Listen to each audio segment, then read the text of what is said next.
open your home to an animal who needs a soft landing place. Another way that you can help if you cannot take an animal, a cat or a dog, into your home or into your apartment would be to volunteer time at your local animal shelter. We're going to get the choice of anything you see. I don't want to leave you hanging on that second shelf, guys, so hold on tight. She's going to play? Awesome. We got one more coming in. Okay, guys, you ready? 1, 2, 3, go. Here we go. All right, number 8, Ocho. Number 8 got it, Ocho. Good job.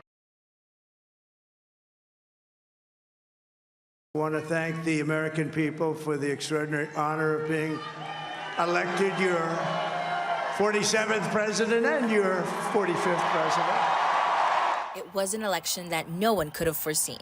And now that the presidential election has come to a close, New Yorkers are shifting their attention to the race for the mayor in 2025. Just feel like the city is in need of so many constant improvements. Think about the city being just one of the most expensive, beautiful cities, and yet our transit system is so poor and in need of so much help. With some New Yorkers we spoke with, important issues like immigration, the economy, and crime will be major deciding factors. I am going to serve my term and run for re-election. And those who are supporters, and I think when both sides of this come out, people are going to have a second look. Let's not forget that Mayor Eric Adams is slated to stand trial on corruption charges in April, but he says he will still run for re-election.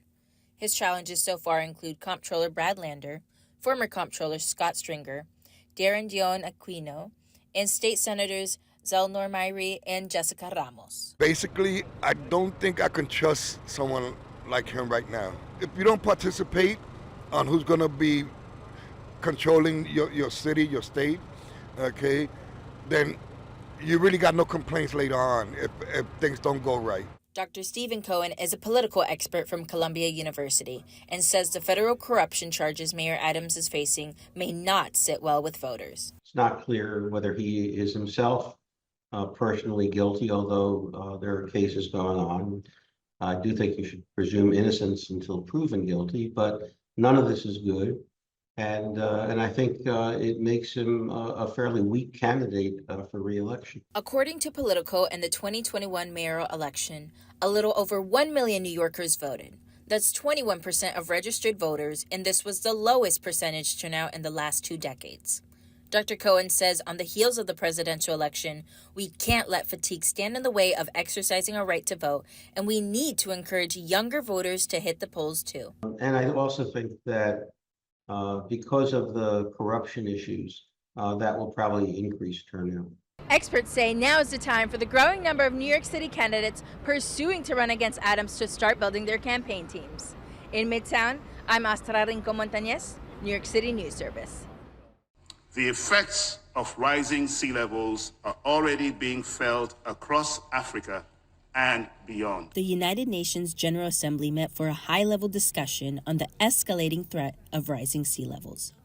This is the first time that world leaders and experts met for a dedicated meeting focusing on the issues and proposed solutions. What is needed is enhanced implementation of existing agreements in an inclusive and participatory manner, respecting human rights, especially the rights of vulnerable people most affected by sea level rise. According to the UN, 1 billion people living in low-lying coastal zones will be directly impacted. That includes New Yorkers. The Federal Reserve Bank of New York says low-income renters live in the highest flood risk zones. That includes South Brooklyn, south of Queens, east coast of Staten Island, and the South Bronx. I think climate change in the Bronx is definitely an issue. I'm seeing a lot of different changes, even in terms of when it rains. Just the weather in general has changed drastically over the last couple of years. Dr. Usman Alipam is a climate researcher, lecturer, and founder of Redes Eco-Villages based in Senegal, and is visiting New York for Climate Week. New York in itself is a microcosm of the world. It's just going crazy with no direction at the moment, and which is also very sad because New York should lead the way towards the sustainability, towards the implementation of a much better world. So with change, if a very strong change happens here, then it will also help change the rest of the world. We are here in Mott Haven in the South Bronx, right next to the 3rd Avenue Bridge. As you can see here, where this old brown water line is marked on the concrete block, the water has risen due to climate change. Prempeh says back in September of 2023, when the city was drenched with over 8 inches of heavy rainfall, streets in the South Bronx, including Mott Haven, were flooded. I always get really frustrated, like the train right here, you would see the stairs full of water. It would be so hard for you to climb up the stairs to get out of the station. I'm like, wow, this is absolutely ridiculous. It's frightening. Are we going to be over flooded? Where are we going to go? I think that's very important for the community, and mainly the kids also. They're the ones who have to travel to school and back and forth. The New York City Panel on Climate Change reports that sea levels in New York will continue to rise between 0.5 foot and just over a foot all the way through the 2030s. In the Mott Haven section of the Bronx, I'm Astra Rincon Montañez, New York City News Service. I'm like a day behind on everything, whereas before the pandemic, I feel like things was on time, consistently. West Harlem resident Phil Hunt says he's feeling what many people in the city are experiencing, the increase of credit card debt to make ends meet.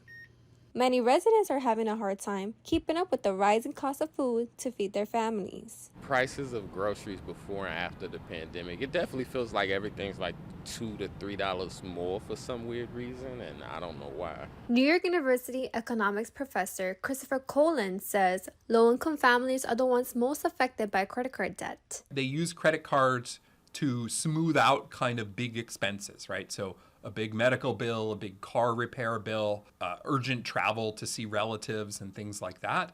But if your lifestyle is being spent on the, carried as a credit card balance, then I think it becomes more of a problem. Democratic presidential nominee Kamala Harris and Republican presidential nominee Donald Trump have proposals on targeting this key issue. The Harris campaign wants to implement a child tax credit.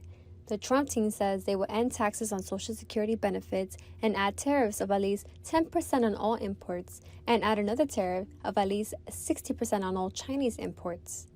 Voters we spoke with say these are the issues they are most concerned about with the upcoming election. I would encourage everybody to really do a deep dive on each candidate and their past records.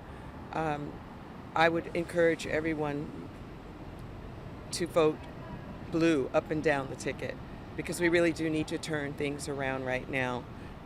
Kamala for the people. Amarani Diaz says when she goes to the supermarket, all prices have gone up. She says it makes it difficult to afford food.